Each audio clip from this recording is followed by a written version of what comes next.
இன்றே டவுன்லோட் செய்து உங்கள் ஃபேவரட் ஷோக்களை என்ஜாய் பண்ணுங்க. ராசு, மாலையை கழட்டி சாமி கிட்ட வச்சிருப்பா. சரிம்மா.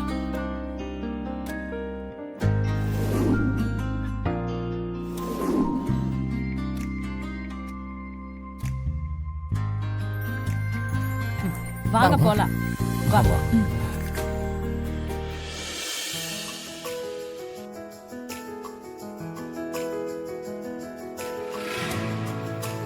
அம்மா, இந்தாங்கம்மா பால். இருக்கட்டுமா? அம்மா, உட்காருமா, உட்காரு. இந்தாங்கம்மா. என்னம்மா இதெல்லாம் வேண்டாம். அம்மா, இதெல்லாம் ஒரு சம்பிரதாயம்மா, குடிங்க. வாங்கிக்க விசாலாச்சு. குடிமா.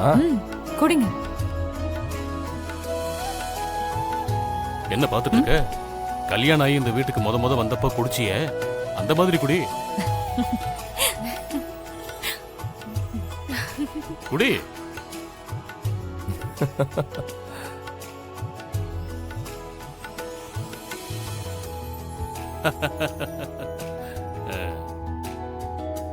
குடி குடி குடி.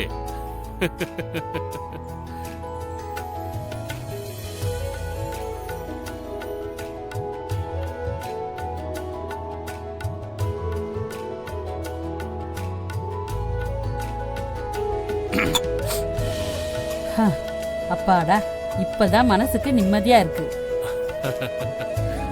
தம்பி வணக்கம் தம்பி. வணக்கண்ணே. பில்லு கொண்டு வந்திருக்கேங்க.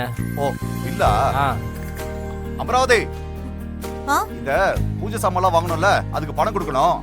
பில்லு கொண்டு வந்திருக்காரு அண்ணே. பில்லு அங்க கொடுங்கண்ணே. சரிங்க தம்பி. சரிங்கண்ணே. ஓகேண்ணே ஓகேண்ணே, நான் அமுச்சு விட்றேண்ணே. ஐயா வணக்கங்க ஐயா. வாங்க. காவேரி, எவ்வளவுன்னு பாருமா, நான் போய் எடுத்துட்டு வரேன். விசாலாச்சி, நீ உட்காரு. சாவி கொடு. கொடு. துளசி, இந்தா நீ பணம் எடுத்து கொடு.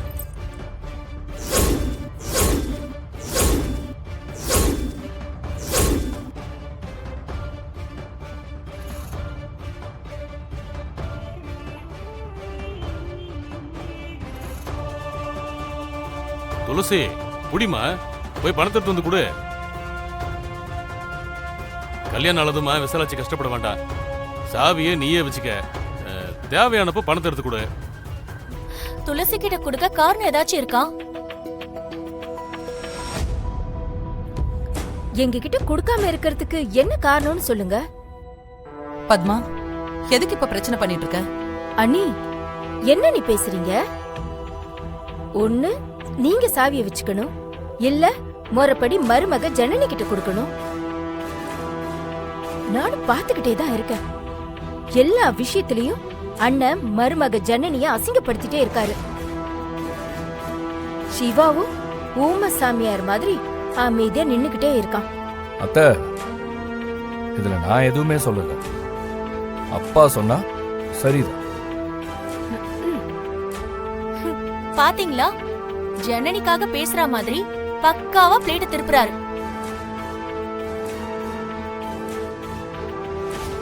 இவளுங்க அடங்க மாட்டாளுங்க. நீயே ஏதாவது ஒண்ணு சொல்லு. எல்லாரும் கொஞ்சம் பேசாம இருக்கீங்களா ப்ளீஸ்? ஏன் இப்படி பண்றீங்க? அப்பா, நீங்க போய் கொஞ்சம் ரெஸ்ட் எடுங்கப்பா. மா, கூட்டிட்டு போமா. எங்க விசாலாச்சி, என் உயிருக்கு ஆபத்து. கண்டம் நெருங்கும் போது நான் உசுரோடு இருக்கணும்னா அந்த நேரத்துல நானும் விசாலாச்சியும் மாலையோடு இருக்கணும்னு நம்பூதிரி சொன்னது நீங்க எல்லாம் கேட்டீங்கல்ல?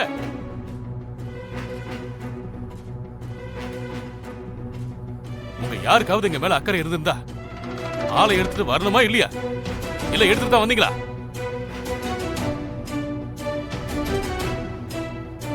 ஒரு நாள் சாவியை கொடுத்ததுக்கு ஜனனியால தாங்க முடியல.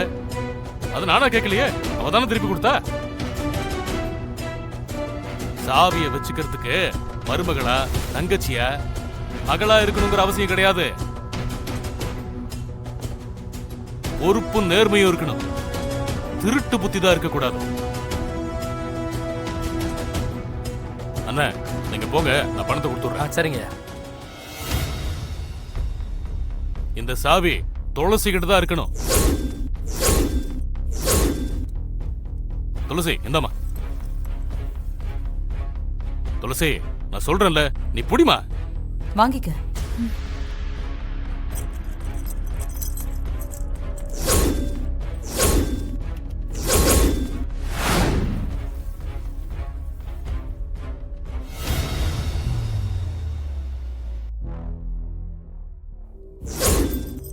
இந்த சாவி துளசி கிட்ட தான் இருக்கணும்.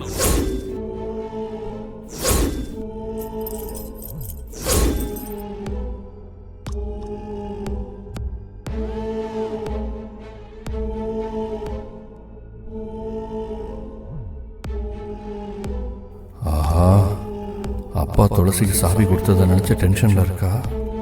இப்போ போய் நம்ம பேச்ச மாத்திரான நம்ம கிட்ட அதைத்தான் ஆரம்பிப்பா. பேசாம போய் படுத்துருவோம்.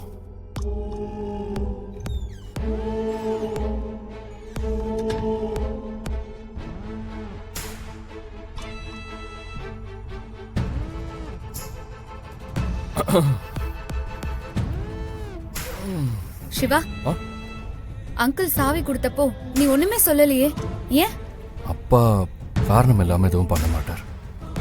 கண்டிப்பா ஏதாவது காரணம் இருக்கும். அவருக்கு 1000 காரணம் இருக்கட்டும், அதுக்குள்ள நான் அவமானப்பட்டது உனக்கு புரியலையா? நான் அப்படி நினைக்கல ஜனனி. ஒன்னும் இல்ல, யாரையுமே அப்பா அவமானப்படுத்துற கேரக்டர் இல்ல. எனக்கு அந்த நம்பிக்கையே இல்ல. அவர் ஏன் அப்பா, அவர் பேச்சு வேணா ஒரு மாதிரியா இருக்கலாம், ஆனா தப்பான எண்ணம் இருக்காது. அப்போ என்ன அவமானப்படுத்துறது சரின்னு சொல்றியா? ஜனனி, திரும்பவும் நீ தப்பா தான் பேசுற. எதுலயும் ஒன்ன மட்டுமே நீ சென்டர் பண்ணி யோசிக்காத, அது தப்பா தான் இருக்கும். இந்த குடும்பத்துக்காக கொஞ்சம் யோசிச்சு பாரு, சரியா இருக்கும். எனக்காக நீ ஒண்ணுமே பண்ண மாட்டியா?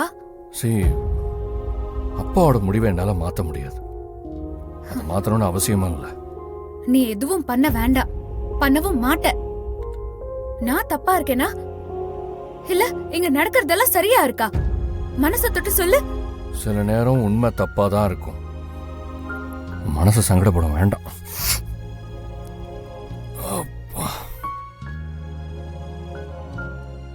உண்மைய சொன்னா ஏன் மனசு சங்கடப்படுமா? அப்ப என்ன சொல்ல வர? நான் தப்பா இருக்கேனா? ஜனனி, ஏன் இப்படி டார்ச்சர் பண்ற? உண்மைய சொன்னா நீ தூங்க மாட்ட. அதை தாங்கிக்கிற பக்குவமும் உனக்கு இல்லை. வேண்டாண்ணா, விட ப்ளீஸ். இப்படி சொல்லாம மறைச்சாலும் என்னால தூங்க முடியாது. ஆனா எனக்கு தூக்கம் வருது. Good night. சிவா, கேளு சிவா. ஜனனி, எதையும் தயவு செஞ்சு யோசிக்காம வந்து பாடு. Good night.